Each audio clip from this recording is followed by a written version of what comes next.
네, 간밤에 뉴욕 증시를 포함한 글로벌 증시 그리고 또 상품 시장 동향까지 살펴보고 오셨습니다.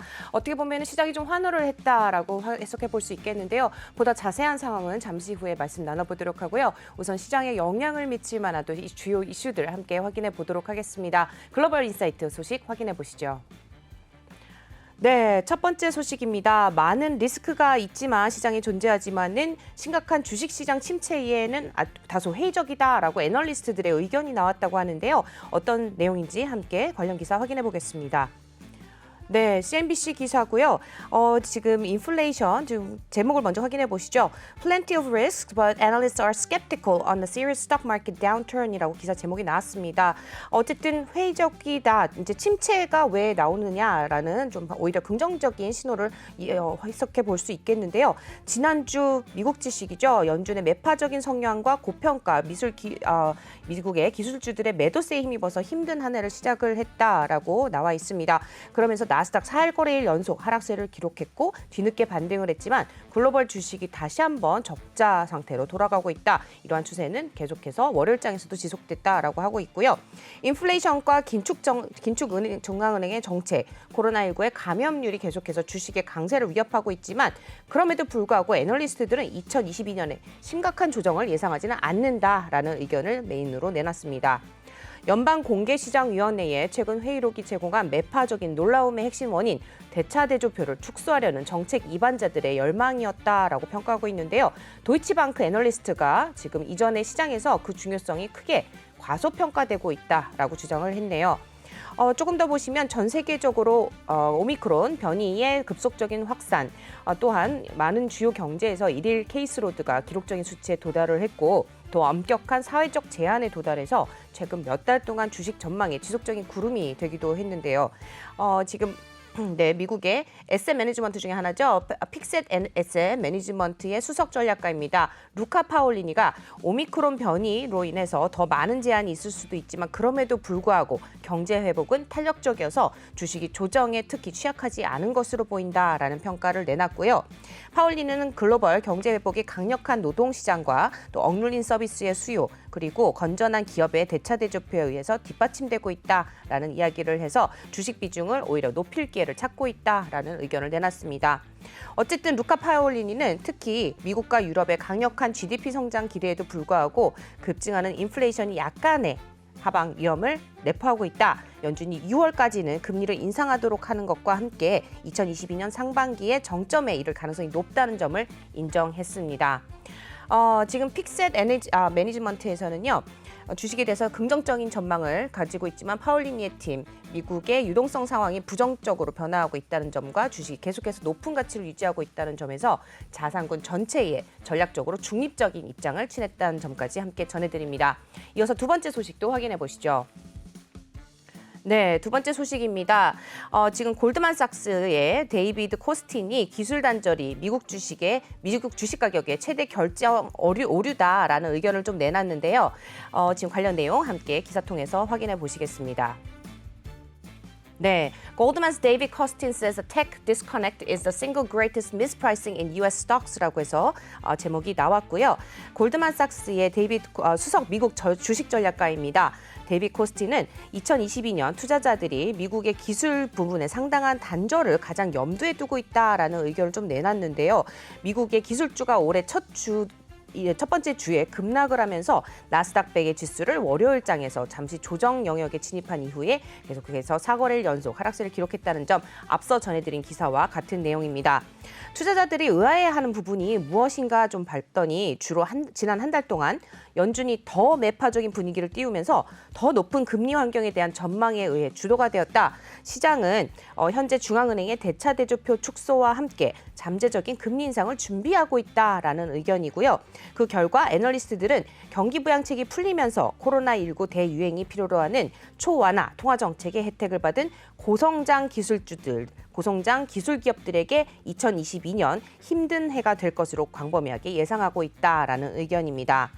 미국의 주식시장에서 가장 큰 잘못된 가격이라고 따진다면 예상 수익 성장률은 높지만 마진이 낮다거나 혹은 마이너스를 기록한 회사와 다른 한편으로는 마진이 플러스이지만 매우 긍정적인 고성장 회사 그 사이가 되겠다라고 했는데요.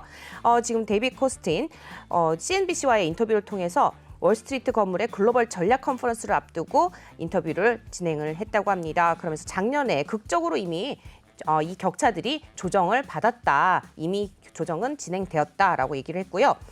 따라서 코스팅 같은 경우는 매출은 여전히 높지만 이익이 거의 없는 기술주들, 기술 회사들이 수요가 높은 기간 후에 투자자에 의해서 매도되고 있다. 이러한 추세는 계속될 수 있다라는 의견 내놨습니다. 마찬가지로 뒤에 조금 더 살펴보시면은 디레이팅에 대해서 이야기를 했는데요.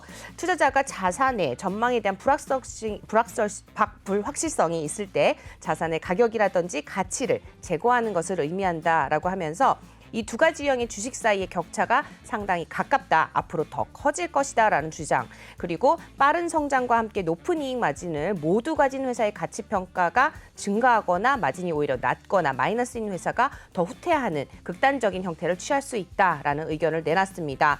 결국에는 광범위하게 말해서 이자율과 주식 간의 관계, 변화의 속도와 규모, 그리고 매우 구체적으로 펀드 매니저의 핵심 주제인 이윤 마진에 대한 아이디어로 귀결될 것이다. 이는 이자율의 금리의 변화에서 매우 중요한 부분이다. 우리가 지금 그런 상황에 놓여 있다라는 의견까지 내놨네요. 이상 글로벌 인사이트 소식 전해드렸습니다.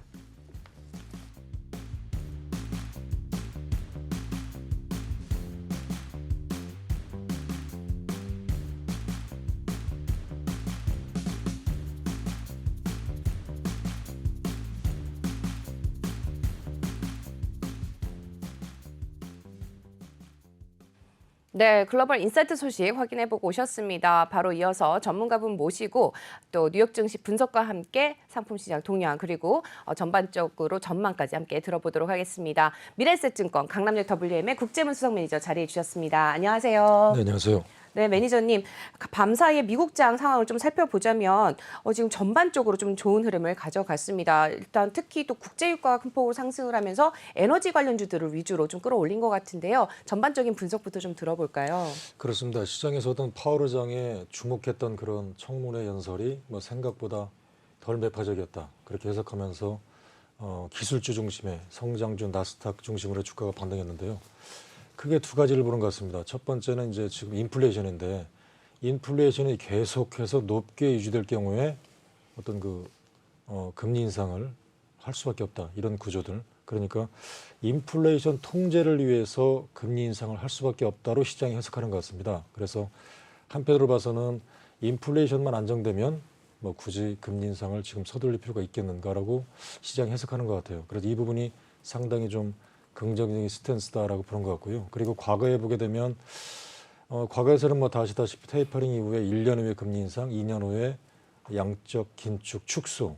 그리고 나서 이 금리 인상 때는 주가가 크게 조정을 보이지 않았지만 결과적으로 양적 축소 이후에 우리나라 주가가 2년 동안에 끝없이 추락세를 보였거든요. 그래서 시장에서는 지금 양적 축소에 대해서 상당히 좀 긴장을 했다 이런 점들인데 양적 축소에 대해서 하반기에 거론하겠다. 그리고 FOMC 회의를 통해서 하겠다는 이런 발언들이 한편으로는 시장에서 덜 매파적이었다라고 해석하는 것 같습니다. 그래서 기술주 중심으로 주가가 좀 반등세를 보였지 않은가. 그래서 아직까지는 시장에서 가장 우려했던 그런 양적 축소, 대차제표 축소라 그러죠.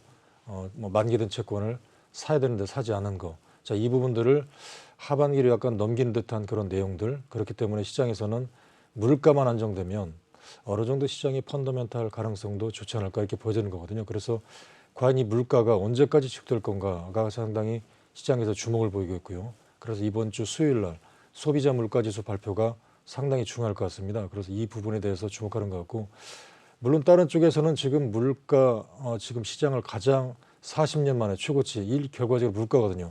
이 물가를 잡기 위해서 금리를 할 수밖에 없고 그리고 2년 후에 꺼낼 수 있는 양적 긴축까지 서둘러서 해야 된다. 빨리 해야 된다. 이런 내용들이니까 한편으로 봐서는 이런 그림들은 지금까지 일어나지 않았던 시나리오거든요. 그러니까 주가라는 게 과거의 어떤 데이터를 보고 시나리오를 어느 정도 그림을 그리면서 준비를 하는 건데 지금의 이런 3년에 걸쳤던 과거의 어떤 시나리오를 1년에 끝낼 수밖에 없다. 이런 구조가 시장에서 가장 공포를 몰고 온 그런 모습들이어서 물가가 빨리 어느 정도 잡히느냐가 상당히 중요할 것 같은데 물론 다른 쪽에서는 물가가 지금이 고점이다. 그리고 상반기에 어느 정도 잡힐 것 같다. 아직까지는 이런 긍정적인 시나리오도 나오고 있습니다만 과연 이후에 어떤 일어날 수 있는 어떤 시장의 전개 이런 점들을 계속 주목해 보셔야 될 것 같습니다. 그래서 소비자 물가 지표 그리고 뭐 다른 쪽에서는 여전히 높은 치솟는 어떤 코로나의 어떤 확장 이런 점들이 부담스럽고 있는데 뭐 적어도 전일에는 이런 내용들이 아직까지는 덜 매파적이었다. 이런 점들이 상당히 중요한 요소 작용했던 것 같습니다.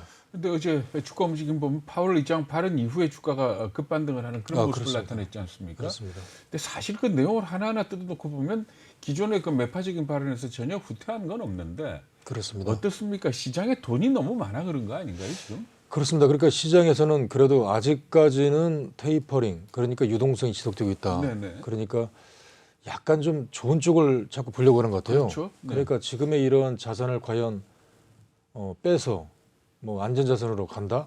아직까지는 아닌 것 같거든요. 아닌 것 같다. 왜냐하면 예. 금리 인상이 아직도 오르지 않았고 아직까지도 저금리고 또 한편으로 봐서는 지금의 어떤 물가만 잡히면 뭐 굳이 금리 인상 스탠스를 빨리 할 필요가 있을까? 뭐 이런 내용들. 그렇기 때문에 시장에서는 그래도 아직까지는 뭐 이런 내용들이 빠르지 않았다. 빨리 서둘러서 뭐 수익을 좀 더 내자. 뭐 이런 쪽으로 상당히 보는 것 같아서 조금이라도 어떤 그 예상했던 덜 그 매파적인 발언이 조금이라도 나오면 바로 그냥 위험자산을 뛰어드는 그런 모습들이어서 아직까지는 말씀하신 대로 시중의 어떤 유동성이 충분히 넘치고 있다. 이런 점들 봐야 될 것 같습니다. 그런데 뭐 물론 항상 그래왔지만은 이 전문가들 중에서도 또 굉장히 경고를 하는 분들도 많지 않습니까? 아, 그렇습니다.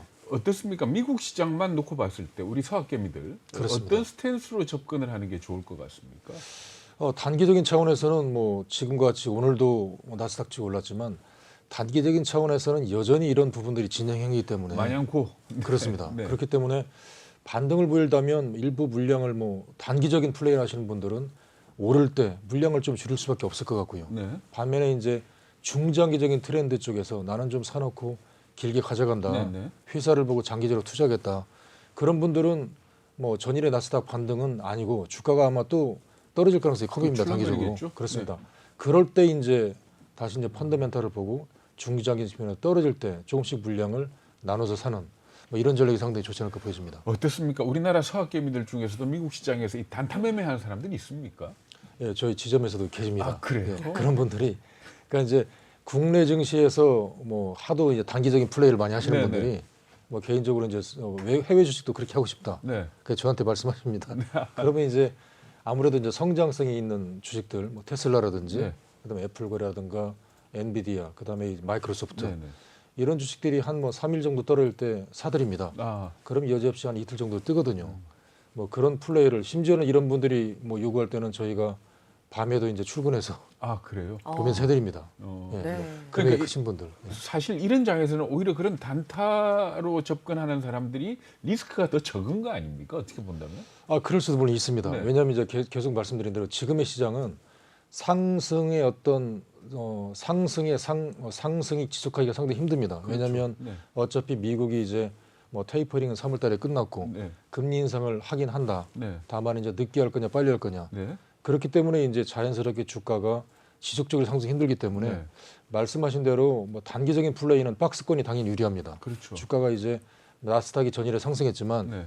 이런 부분들이 또 어느 정도 2, 3일 오르면 또 다시 이제 뭐 금리 인상이라든가 이런 부분이 나올 수밖에 없기 때문에 또 다시 하락 가능성이 크기 때문에 뭐 단기적인 플레이를 하시는 분은 이 박스권을 염두에 두고 네. 매매를 하시는 것들이 물론 짧게 가져가는 것들이 수익률이 나을 수도 있겠죠. 네. 네.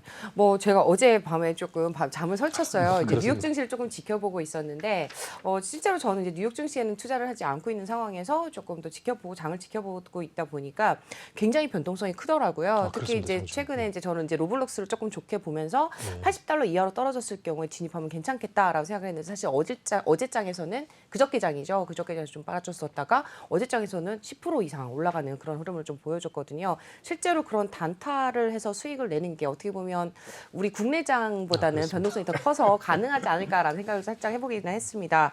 일단 중장기적으로 이제 관심을 가져볼 만한 종목들 앞서서도 말씀해주신 것처럼 마이크로소프트와 애플, 뭐 이런 좀 뭐 테슬라 이런 쪽으로 좀 말씀해주셨는데 아무래도 올해는 너무 이렇게 단타를 하는 게 아니라면 좀 그렇게 중장기적으로 가져가는 게 아무래도 리스크 면에서는 좀 적겠죠.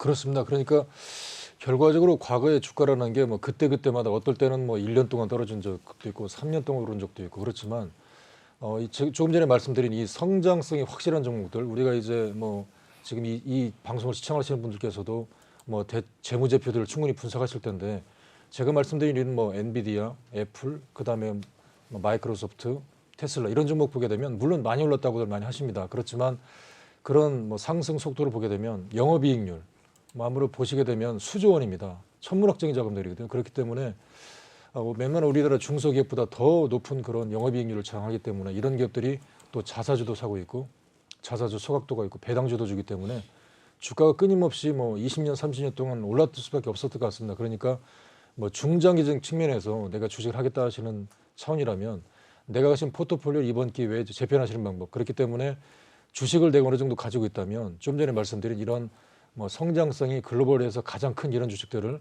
내 모델 포트폴리오 일부 정도를 가지고 이런 주식들은 말 그대로 이제 뭐 부동산을 투자했다는 마진들을 가지고 뭐 10년 혹은 뭐 20년 투자했다는 관점으로 저도 이제 주식을 포트폴리오 운영해 보다 보니까 제가 이제 증권사에 25년 넘게 있었는데 주식을 갖다 운영할 때 일단 뭐 나는 이 자산을 가지고 주식을 운영하겠다 그랬을 때 뭐 주식을 전부 가지고 있을 경우에는 한 절반 정도를 제가 말씀드린 이런 뭐 애플이나 마이크로소프트 이런 주식들을 갖다가 담는 겁니다. 그리고 이 주식들은 말 그대로 이제 중장기적인 트렌드로 가져가는 거죠.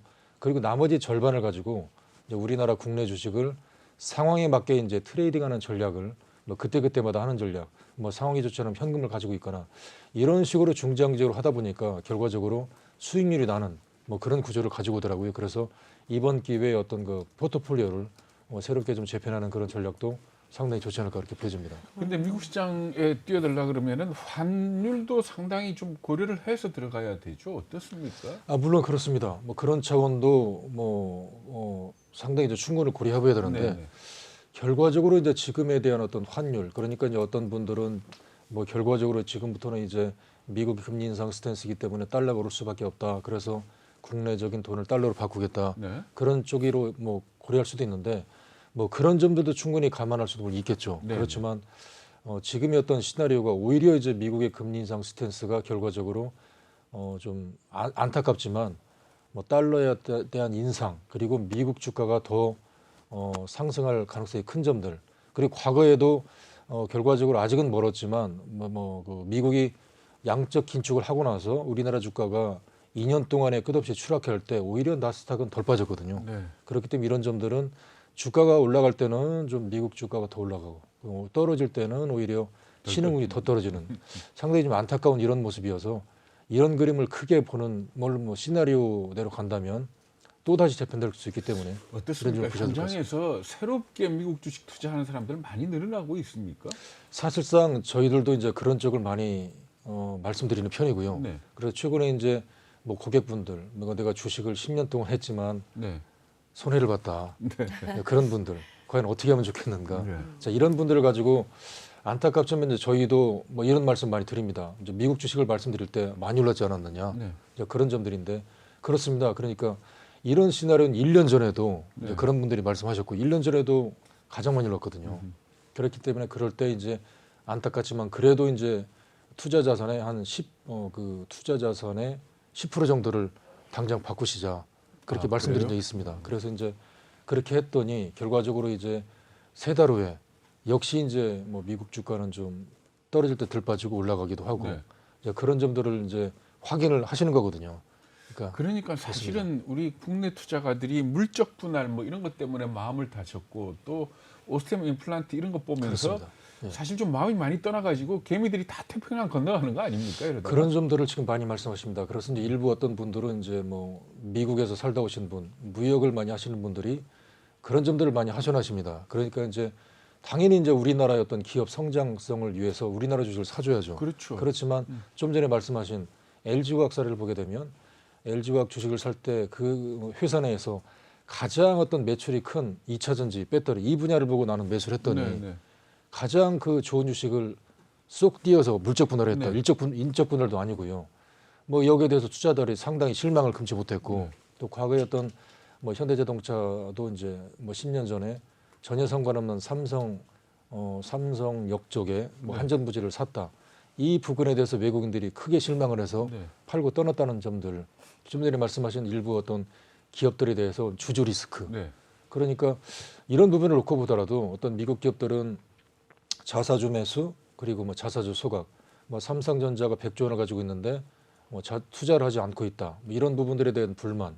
오히려 마이크로소프트나 이 주식들은 뭐 끊임없이 배당도 잘 주고 그리고 만약에 뭐 어떤 그 기업 오너 리스크가 있다면 상당히 어떤 그 제재가 상당히 심하다고 하더라고요. 네.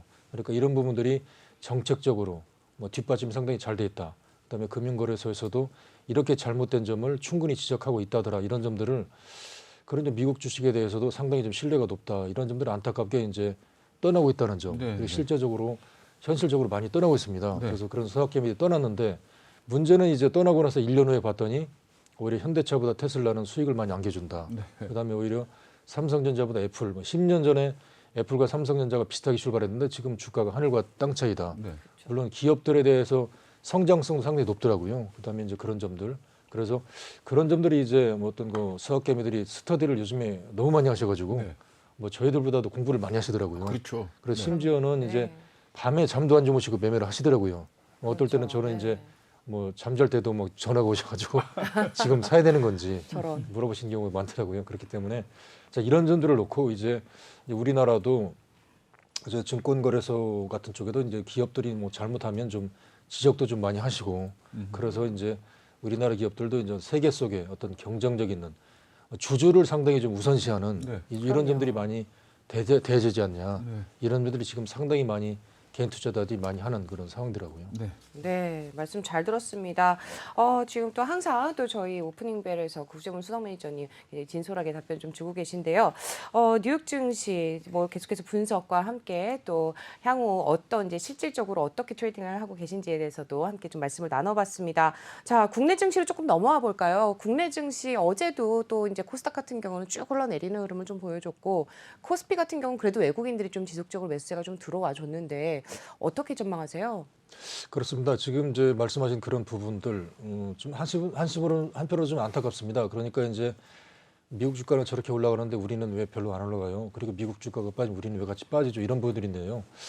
이런 부분들이 역시 이제 외국인들이 중심이 큰 것 같아요. 그래서 그런 외국인들이 이제 우리 시장으로 본다면 어떤 미국의 어떤 인플레이션 이 부분이 빨리 잡혀야 될 것 같습니다. 그래야 사실상 어떤 그 펀더멘털 밸류 측면으로 보기에는 우리나라 증시가 쌉니다. 그런데 싼데 왜 우리 증시가 싼데 이렇게 안 살까? 그런 점들은 역시 외국인들의 그런 성장성을 보고 투자하는 그러니까 만약 이런 식으로 계속해서 이제 뭐 물가가 잡히지 않으면서 금리를 올릴 수밖에 없다면 뭐 자금들은 당연히 세계 시장의 자금들은 미국으로 갈 수밖에 없어서 상당히 힘든데 말씀드린 대로 이제 전일했던 주가의 어떤 흐름들 뭐 일부 이제 많이 빠졌던 그런 중심으로 인해서 어떤 건설주, 섹터 관심에서 어떤 시멘트주가 오르는 모습들 그리고 일부 종목들이 이제 역시 자사주 매수와 함께 셀트리온이 모처럼 상승세를 보인다 이런 점들은 이제 어떤 주식도 보게 되면 우리나라 증시에서 이제 뭐 그런 약간 미국 중심을 따라가는 그런 모습들인 것 같아요. 그래서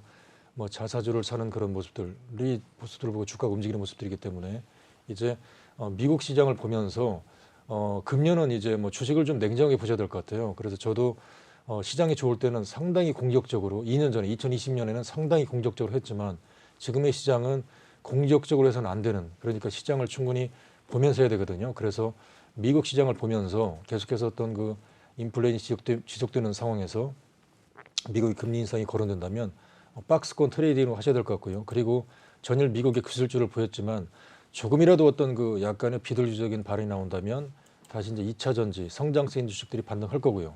그리고 반면에 이제 어쩔 수 없는 또 이제 긴축 문제가 나온다면 많이 오른 주식은 떨어질 수밖에 없기 때문에 이런 종목을 이런 쪽을 고려하면서 계속해서 시장을 좀 박스권으로 염두에 두고 매매할 수밖에 없는 그런 그림을 보고 매매하셔야 될 것 같습니다. 네, 어쨌든 뭐 김기성 앵커님이 말씀해주셨지만 좀 방망이를 짧게 잡고 가는 전략을 좀 취해야 될 것 같다. 일단 뉴욕 증시에서는 중장기적으로 포트폴리오를 한 50% 구성을 하고 나머지는 좀 짧게 가져갈 수 있는 그런 종목들로 또 국내 증시에도 투자해보는 그런 전략 세워보시면 좋을 것 같습니다. 지금 국제문 수석 매니저와 함께하고 있고요. 계속해서 어제 좀 특징주들 좀 짚어보면 좋을 것 같아요. 그렇습니다. 어제 또 제약 쪽도 잘 갔죠. 그렇습니다. 어제 이제 제약주들이 뭐 상당히 좀 전에 말씀드린 셀트리온 그러니까 이 부분들이 계속해서 어떤 그 램시마가 미국의 20%뭐 점유율 그리고 어쩌면 우리나라가 그동안에 어떤 해외에 있는 약을 가지고 파는 쪽에 그쳤는데 이제 유일하게 세계 시장에서 사실상 경쟁력 있고 수출이 있는 이런 쪽이 바이오 시밀러거든요. 그래서 뭐 셀트리온이 개인적으로 잘 됐으면 좋겠고, 근데 좀 주가가 모처럼만의 어떤 그 자사주 매입과 함께 반등을 보였고요. 그밖에 이제 뭐 유한양행 같은 경우가 이제 화이자가 먹는 치료제 뭐 상당히 지금 관심을 보고 있는데 이런 점들을 14일부터 투약하겠다. 그래서 이제 상당히 관심을 보고 있고요. 특히 지금까지는 어떤 우리가 코로나 관련해서는 어떤 정맥 주사, 미국의 길리어드 사이언스의 렘데시비르 이런 부분을 가지고 투여를 했는데 이제 먹는 치료제 화이자를 통해서 이제 공급하게 됐는데 유한양행이 이제 화이자를 어떤 통해서 먹는 치료제 공급하겠다. 이런 분들과 함께 상당히 관심을 모았고요. 그리고 이제 심지어는 이제 뭐 저도 이제 부스터샷 3차를 접종했는데 이제 뭐 4차까지 맞자 이런 얘기가 나오면서 SK바이오사이언스가 다시 한번 이제 관심을 모았는데 글쎄요 지금 SK바이오사가 자체적으로 또 개발 중이거든요. 그래서 이제 만약에 4차가 나온다면 SK바이오사이언스 가지고 한번 공급해 보겠다 이런 얘기가 나오면서 다시 한번 주가가 반등을 보였고 특히 이제 한미약품 같은 경우도 이제 어떤 그 치료제 관련해서 이제 인도네시아와 뭐 협업을 하겠다 이런 점들인데 최근에 이제 지금 어떤 JP모건 헬스케어가 진행 중이고요. 그래서 여기에 이제 아직까지는 어떤 라이센싱 아웃이 나오겠지 않지만 여기에 참여하는 업체들, 뭐 셀트리온을 비롯해서 일부 업체들이 바닥권에서 약간 그 반등세를 보이는 모습들을 보였다. 이런 점들이 전혀 어떤 바이오 어떤 특징적인 모습이 아니라 보여집니다. 아직 컨퍼런스 관련해 가지고 뭐 특별히 좋은 소식이 들어오는 건 없죠. 그렇습니다. 아직까지는 어떤 뭐 결과적인 라이센싱 아웃이 나오는 모습은 아직까지는 보이는 모습은 아직은 없습니다. 네네. 네, 뭐 저 어제 보니까 서울 반도체도 굉장히 많이 오르더라고요. 그렇습니다. 계속해서 뭐 태양광 에너지 쪽 말씀도 해주셨었는데, 뭐 서울 반도체 그리고 뭐 DB 하이텍 이런 쪽으로 좀 계속해서 좀 지속적으로 좋게 봐도 괜찮을까요? 어떻게 그렇습니다. 보세요? 사실상 서울 반도체가 특허권이 100개가 넘다고 하더라고요. 그래서 특허가 상당히 많은 데 비해서 주가가 그동안 상당히 못 올랐다. 그래서 이제 회사에서도 이런 높은 이제 특허를 가지고 이제부터는 좀 본격적인 이제 뭐 마케팅을 통해서 성장시키겠다. 이번에 그 CES를 통해서 세계 최초의 어떤 그 미래 자동차를 위해서 독자 개발한, 그러니까 서울 반도체가 사실은 밝은 조명, 밝은 TV, 밝은 이런 쪽에 대해서 이제 개발했었는데 이제 자동차 쪽에 들어가면서 이제 뭐 맞은편에 오는 자동차를 거기에 이제 맞춰서 이제 뭐 밝은 조명을 조절하는, 그러니까 밝은 조명을 계속 켜게 되면 이제 맞은편에 오는 자동차가 때에 따라서는 어떤 힘든데 뭐 거기에 따라 이제 조절하는 이런 쪽이고, 심지어는 이제 자동차 안에서 이제 LED를 통해서 실내 어떤 바이러스를 99.9% 살균하는 이런 LED를 개발했다 이런 쪽인데, 그래서 더욱더 이제 TV, 뭐 스마트폰 이쪽에 들어가는 이제 조명 쪽을 더 밝은 쪽을 이제 뭐 개발하는 쪽, 그러니까 이제 계속해서 장착을 했고 TV 심지어는 이제 자율주행차에도 장착하겠다 이런 줄이 나오면서 추가적인 매출 기대감들 이런 점이 나오면서 전일 매수가 상당히 일어났다 이런 점들이고, 또 DB하이텍 같은 경우는 역시 마찬가지로 지금 이제 자동차 쪽입니다. 그러니까 떠오르는 이런 매출이 이제 스마트폰에서 자동차 쪽으로 옮겨가서 이런 쪽에 이제 더 밝은 이제 서울 반도체는 조명, 그리고 이제 DB하이텍 같은 경우는 여기에 들어가는 반도체 쪽인데 최근에 이제 반도체에 대한 가격 인상, 세계 최고의 파운드리 위탁 생산은 어떤 대만의 TSMC거든요. 그래서 대만의 TSMC 같은 경우도 애플을 뭐 전체적으로 이제 생산을 위탁 생산하고 있는데 여기에 이제 단가 인상을 통해서 매출이 기대되는 이런 쪽인데 DB하이텍 같은 경우도 이제 8인치 생산을 통해서 단가 인상도 나왔다. 그래서 이제 최근에 어떤 반도체 공급 가능성 이런 쪽이 거론되면서 더욱더 이제 주가의 탄력을 받는 뭐 그런 모습들이 나온 게 아닌가 보여집니다. 네, 오늘 여기까지 들어보도록 하겠습니다. 오늘 함께해 주신 분 미래에셋증권 강남역 WM의 국제분수석 매니저와 함께했습니다. 말씀 잘 들었습니다. 네, 감사합니다.